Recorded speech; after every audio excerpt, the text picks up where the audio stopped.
zaman sekarang, hidup itu tidak pernah benar-benar sepi. Setiap hari kita dibombardir oleh notifikasi, komentar, kabar buruk, drama sosial media, dan tekanan dari lingkungan sekitar. Orang bisa tersinggung hanya karena kamu nggak balas chat secepat harapannya. Orang bisa ngomong seenaknya di kolom komentar, lalu pergi tanpa tanggung jawab. Dan lucunya, seringkali kita yang nggak salah apa-apa, malah jadi baper. Baper karena diremehkan, baper karena dibanding-bandingkan, baper karena merasa diabaikan, meski kita sudah berusaha sepenuh hati. Hati jadi penuh kegelisahan, kepala jadi berat memikirkan omongan orang, dan kita mulai mempertanyakan diri sendiri. Apa aku terlalu sensitif? Apa semua orang memang segitu cueknya? Kenapa aku nggak bisa sekuat mereka? Tapi, mungkin bukan karena kita terlalu lemah. Mungkin karena kita belum belajar untuk menguatkan diri dari dalam. Bukan dengan pura-pura cuek, bukan dengan memendam rasa, tapi dengan memahami bagaimana caranya jadi tenang tanpa harus kehilangan sisi manusiawi kita. Disinilah kita bertemu dengan sebuah jalan pikiran kuno yang telah bertahan selama ribuan tahun. Stoikisme, filosofi yang mengajarkan manusia untuk tetap tegar di tengah kekacauan dan tetap bijak walau disakiti. Stoikisme lahir di Yunani, dipraktikkan oleh Kaisar Romawi, budak, jenderal, dan kini justru makin relevan untuk kita yang hidup di era penuh distraksi. Filosofi ini bukan tentang jadi dingin tanpa emosi, bukan juga jadi sok kuat padahal rapuh. Tapi stoikisme mengajarkan kita bagaimana cara mengenali emosi kita, mengendalikan reaksi kita, dan fokus pada hal-hal yang memang berada dalam kendali kita. Kita tidak bisa melarang orang lain untuk nyinyir. Kita tidak bisa menghentikan dunia agar selalu sesuai harapan. Tapi, kita bisa belajar mengatur batin agar nggak goyah setiap kali diterpa gelombang kecil. Karena hidup itu seperti laut. Tenang bukan berarti nggak ada ombak. Tenang berarti kita tahu cara mengemudi perahu dengan stabil, meski angin dan badai datang silih berganti. Dan menariknya, sebagian besar penderitaan yang kita alami, bukan karena apa yang terjadi, tapi karena cara kita merespons apa yang terjadi. Maka dari itu, kalau kamu merasa akhir-akhir ini gampang meledak, gampang sedih, gampang tersinggung, atau gampang kehilangan arah, mungkin ini saat yang tepat untuk melatih ketenanganmu, melatih kekuatan batinmu, melatih ketangguhanmu secara sunyi. Lewat video ini, kita akan membahas 7 prinsip inti dalam ajaran stoikisme. Bukan teori kaku, tapi prinsip yang bisa kamu praktikkan langsung dalam hidup sehari-hari. Agar kamu bisa hidup dengan lebih tenang, lebih kuat, dan gak gampang baper. Karena orang yang benar-benar kuat bukan yang berisik di luar, tapi yang penuh kendali di dalam.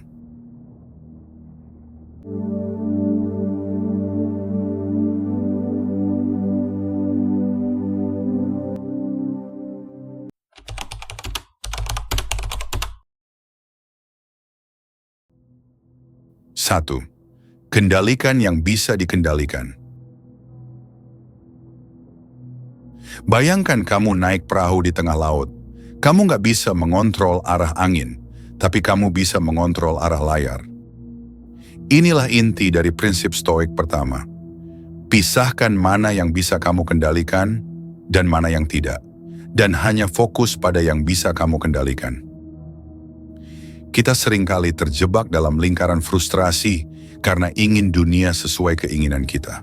Kita ingin semua orang suka dengan kita. Kita ingin semua berjalan mulus, tanpa gangguan. Tapi kenyataannya, hidup gak bisa kita bentuk seperti tanah liat. Stoikisme menyederhanakan satu hal besar.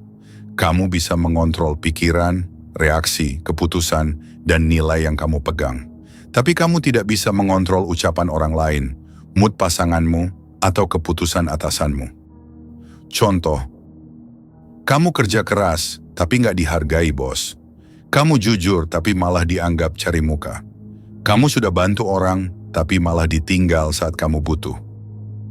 Kalau kamu bereaksi secara emosional pada semua itu, kamu akan kelelahan. Tapi jika kamu belajar berkata, ini di luar kendaliku, tapi responku masih bisa kupilih, maka kamu sedang melatih kekuatan batinmu. Setiap hari, tanyakan ini pada diri sendiri. Apakah ini dalam kendaliku? Kalau tidak, lepaskan. Kalau ya, lakukan yang terbaik. Ingat kata Epictetus, kebebasan sejati dimulai ketika kita belajar membatasi perhatian kita hanya pada hal-hal yang bisa kita kendalikan. 2. Terima segalanya sebagaimana adanya. Kita hidup di dunia yang tidak sempurna. Orang berubah, situasi tidak bisa ditebak, harapan sering kali meleset. Dan kalau kita terus berharap semuanya ideal, maka kita akan kecewa terus-menerus. Stoikisme mengenalkan satu prinsip penting, amor fati, mencintai takdir.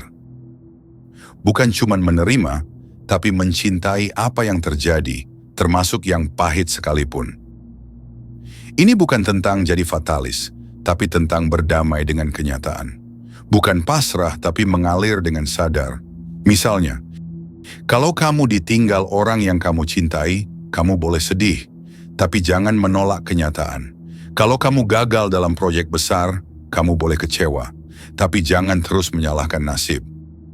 Karena begitu kamu menolak apa yang sudah terjadi, kamu sedang berperang dengan sesuatu yang tidak bisa kamu ubah. Dan itu adalah sumber penderitaan terbesar manusia, penolakan terhadap realita. Bandingkan dua orang, satu berkata, seharusnya hidupku nggak begini. Yang satu lagi berkata, memang begini jalannya, saya akan tetap melangkah. Kamu tahu siapa yang akan lebih kuat dalam jangka panjang? Latih dirimu untuk berkata, aku tidak memilih ini terjadi, tapi aku memilih bagaimana aku akan menanggapinya. Itulah kunci ketenangan dalam stoikisme. 3. Diam itu kekuatan, bukan kelemahan. Di zaman serba cepat ini, semua orang berlomba-lomba untuk bersuara. Tapi dalam stoikisme, justru diam adalah bentuk kekuatan tertinggi. Mengapa? Karena diam berarti kamu tidak bereaksi secara impulsif. Diam berarti kamu sedang memproses, bukan mengumbar. Diam berarti kamu sadar bahwa tidak semua hal perlu ditanggapi. Saat kamu difitnah, diam. Saat kamu disindir, diam. Saat kamu dilukai, diam lalu kendalikan dirimu. Ini bukan tentang membiarkan orang berbuat semena-mena, tapi tentang tidak memberikan kendali emosimu pada siapapun. Contoh, kamu baca komentar negatif di media sosial. Pilihanmu. Balas dengan amarah atau biarkan dan tetap melangkah. Ketika kamu memilih diam, kamu sedang menyelamatkan energimu. Kamu sedang membangun dinding ke dalam yang tidak bisa ditembus oleh orang lain. Kata Marcus Aurelius, ketika kamu marah, tanyakan, apakah ini akan berarti dalam 5 tahun ke depan? Sebagian besar drama hanya bertahan sebentar, tapi reaksi kita bisa meninggalkan luka panjang. Jadi, biarkan orang ribut, biarkan dunia gaduh. Kamu tetap tenang, tetap diam, tetap berkelas. 4. Ujian adalah guru. Pernah merasa hidup ini nggak adil? Sudah berusaha baik, tapi tetap diuji? Sudah sabar, tetap dilukai? Itu tandanya kamu sedang dalam pelatihan. Stoikisme melihat kesulitan bukan sebagai hukuman, tapi sebagai bentuk latihan mental. Seperti otot, mental kita hanya akan kuat kalau dibebani. Dan semakin besar tekanan yang kamu hadapi, semakin besar kapasitasmu bertumbuh. Seneca berkata, Tuhan menguji orang yang Dia latih untuk jadi kuat. Jadi kalau kamu sedang menghadapi kegagalan, pengkhianatan, tekanan hidup, anggaplah itu bukan kutukan, tapi kelas kehidupan. Di setiap rasa sakit, ada pelajaran tersembunyi. Di setiap luka, ada fondasi ketangguhan yang bisa kamu bangun. Kamu bukan korban, kamu bukan lemah, kamu hanya sedang diuji. Dan ujian ini bukan untuk menjatuhkanmu, tapi untuk membuatmu layak jadi pribadi yang lebih kuat. 5. Jangan kejar pengakuan. Kita hidup di zaman validasi. Semua orang ingin diakui, ingin dipuji, ingin dinotis. Tapi semakin kamu menggantungkan harga dirimu pada orang lain, semakin kamu jadi budak ekspektasi mereka. Stoikisme mengajarkan, kamu tidak butuh pengakuan untuk jadi bernilai. Kamu cukup tahu siapa dirimu, apa nilai yang kamu pegang, dan kenapa kamu melakukan sesuatu. Contoh, kamu bantu orang, tapi dia nggak bilang terima kasih. Kalau kamu marah, berarti niatmu bukan tulus. Kalau kamu tetap tenang, kamu sudah melampaui ego. Kebebasan sejati adalah ketika kamu tidak peduli apakah kamu disukai, diakui, atau dihargai, karena kamu sudah menerima dirimu sepenuhnya. Marcus Aurelius berkata, bekerjalah seperti serigala sunyi. Tidak butuh tepuk tangan. Jangan cari panggung. Ciptakan hasil. 6. Ingat kematian, memento mori. Memento mori, ingat bahwa kamu akan mati. Bukan pesan suram, tapi pesan pengingat. Kalau kamu sadar bahwa hidup ini terbatas, kamu akan berhenti baper karena hal-hal kecil. Kamu akan mulai menghargai waktu. Kamu akan mulai memilih mana yang layak diberi energi dan mana yang harus dilepaskan. Kematian itu bukan musuh. Ia adalah cermin yang menunjukkan bahwa semua ini sementara. Drama akan lewat. Sakit hati akan sembuh. Rasa malu akan terlupakan. Tapi keputusanmu untuk bertindak bijak, untuk bersikap tenang, untuk memperbaiki diri, itulah yang akan bertahan lebih lama. Setiap pagi katakan pada dirimu, hari ini bisa jadi hari terakhirku, maka aku akan hidup dengan penuh kesadaran. Bukan takut mati, tapi sadar hidup. 7. Tumbuh dalam diam. Kebanyakan orang tumbuh hanya untuk dipamerkan, tapi stoikisme mengajarkan, tumbuh itu dilakukan dalam diam.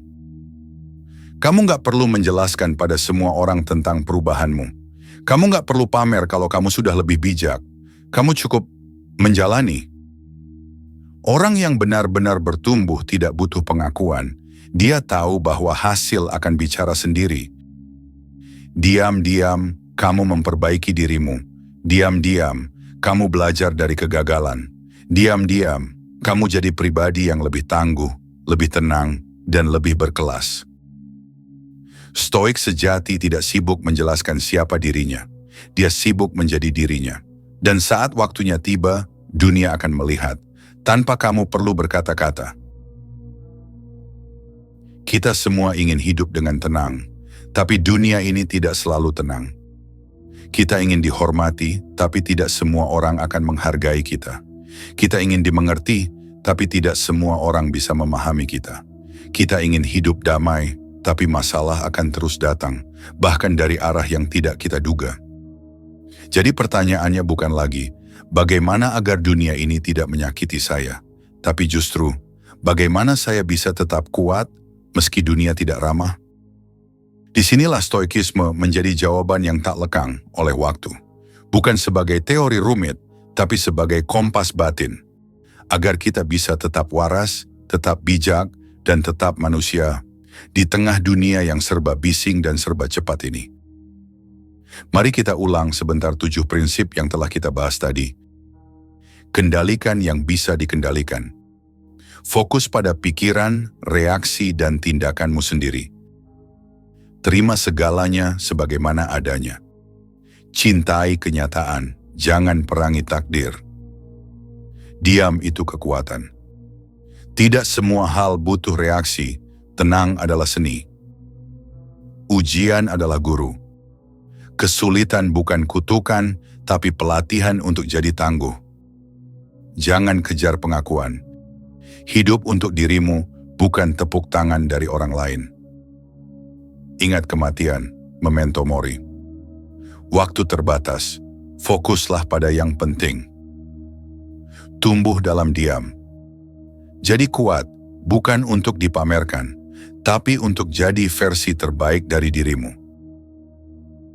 Setiap prinsip ini bisa menjadi senjata, bukan untuk melukai orang lain, tapi untuk melindungi jiwamu dari hal-hal yang tidak penting. Karena sejatinya, kehidupan yang damai bukan datang dari dunia yang sempurna, tapi dari diri yang sudah mengerti caranya bersikap di tengah ketidaksempurnaan. Jangan tunggu dunia berubah, jangan tunggu orang lain jadi lebih baik. Bangun kekuatanmu dari dalam, dan kamu akan menemukan satu hal. Ternyata, ketenangan itu tidak perlu dicari jauh-jauh. Ia hanya butuh diundang masuk oleh hati yang jernih dan pikiran yang sadar. Kalau kamu merasa video ini bermanfaat, aku punya satu permintaan sederhana. Jangan simpan sendiri. Bagikan video ini ke teman, sahabat, atau keluargamu. Siapa tahu, mereka juga sedang lelah, sedang butuh arah, atau sedang mencari cara untuk hidup lebih tenang. Klik like, biar algoritma YouTube tahu bahwa konten seperti ini layak disebarkan. Tinggalkan komentar, karena aku ingin tahu, dari 7 prinsip stoik di atas, yang mana yang paling menyentuh hidupmu sekarang? Dan jangan lupa subscribe buat kamu yang belum, supaya kamu nggak ketinggalan konten-konten stoikisme dan mindset kehidupan lainnya di channel ini. Kalau kamu ingin mendukung channel ini lebih dalam lagi, klik juga tombol super thanks. Karena setiap dukunganmu, sekecil apapun itu, akan sangat berarti untuk perjalanan konten ini ke depannya. Terima kasih telah meluangkan waktumu untuk mendengarkan, belajar, dan merenung bersama. Semoga setelah ini kamu jadi lebih tenang, lebih kuat, dan gak gampang baper lagi. Karena kamu layak untuk hidup damai. Tapi damai itu harus dibangun dari dalam. Sampai jumpa di video selanjutnya.